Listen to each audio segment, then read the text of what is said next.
Telugu cinema పరిశ్రమలో ఒక బంగారు యుగానికి చిహ్నంగా నిలిచిన చిత్రం మాయాబజార్. 1957లో విడుదలైన ఈ చిత్రం దాని అద్భుతమైన కథ, ఎన్టీఆర్, ఏఎన్ఆర్, సావిత్రి, ఎస్వి రంగారావు లాంటి గొప్ప నటుల నటన మరియు ఆ రోజుల్లోనే సాంకేతికంగా ఎన్నో వండర్స్ ను క్రియేట్ చేసిన ఈ చిత్రం ఈ రోజు వరకు సినీ ప్రేమికుల హృదయాల్లో చెరగని ముద్ర వేసింది.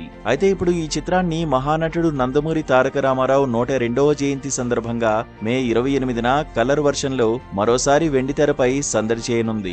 దీంతో ఎన్టీఆర్ అభిమానులతో పాటు ఏఎన్ఆర్ అభిమానులు కూడా ఈ చిత్రం కోసం ఎంతో ఈగర్గా వెయిట్ చేస్తున్నారు.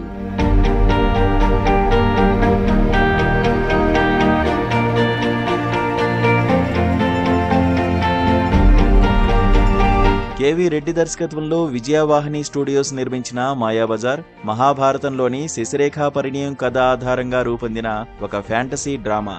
ఎన్టీఆర్, ఏఎన్ఆర్, సావిత్రి, ఎస్వి రంగారావు వంటి లెజెండరీ నటులతో ఈ చిత్రం తెలుగు సినిమా చరిత్రలో ఒక మైలురాయిగా నిలిచింది. ఈ చిత్రంలోని మాటలు, ఘంటసాల అందించిన సంగీతం, పాటలు మరియు సాంకేతిక విజువల్ ఎఫెక్ట్స్ తో ఆ రోజుల్లోనే సంచలనం సృష్టించింది. వివాహ భోజనంబు వంటి ఐకానిక్ సన్నివేశాలు మరియు లాహిరి లాహిరి లాహిరిలో వంటి పాటలు ఈ రోజు కూడా సినీ ప్రేమికుల గుండెల్లో నాటుకున్నాయి.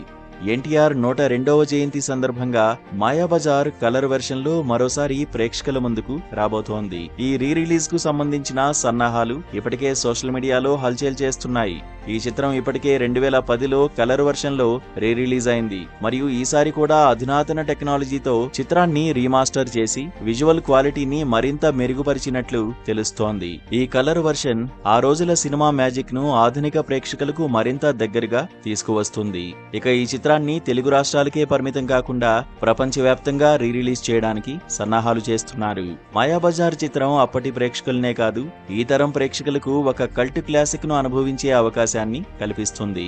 మాయాబజార్ రీ రిలీజ్ కేవలం ఒక సినిమా విడుదల కాదు, ఇది తెలుగు సినిమా యొక్క గొప్ప చరిత్రను, ఎన్టీఆర్ గారి అసాధారణ వారసత్వాన్ని మరియు ఒక అద్భుత కథను తిరిగి జీవింపజేసే ప్రయత్నం. మే 28, 2025న ఈ క్లాసిక్ చిత్రాన్ని వెండి తెరపై చూసేందుకు సిద్ధంగా ఉండండి. మాయాబజార్ ఒక సినిమా కాదు, ఒక అనుభూతి.